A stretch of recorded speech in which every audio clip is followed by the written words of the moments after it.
छत्रपती संभाजीनगर जिल्ह्यात नाकाबंदी वेळी पोलिसांनी सोन्या चांदीचे भरलेली गाडी जप्त केली आहे।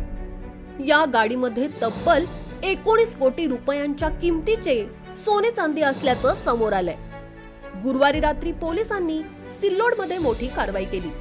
सोन्याची ही गाडी पोलिसांनी ताब्यात घेतली असून चौकशी सुरू आहे। गाडी कुणाची आहे, सोनं कुणाचं आहे याबाबत चौकशी सुरू आहे।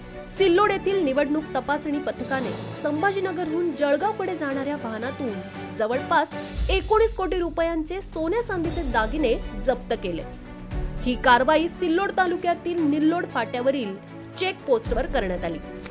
सिल्लोड येथील स्थिर पथकाच्या कर्मचाऱ्यांनी छत्रपती संभाजीनगरकडून जळगावकडे जाणाऱ्या एका वाहनाची तपासणी केली, तेव्हा पथकाला त्यात सोन्या चांदीचे 19 कोटी रुपयांचे दागिने सापडले।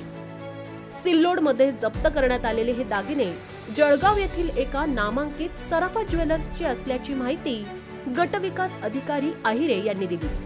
हे दागिने स्थिर पथकाने जप्त करून जीएसटी पथकाच्या स्वाधीन केले आहेत। हे दागिने कोणत्या ज्वेलर्सचे आहेत, कुठे नेले जात होते, याचे पक्के बिल होते का याची माहिती मिळू शकली नाही। पथकाने हे वाहन निवडणूक निर्णय अधिकारी लतीफ पठाण यांच्या ताब्यात दिलं।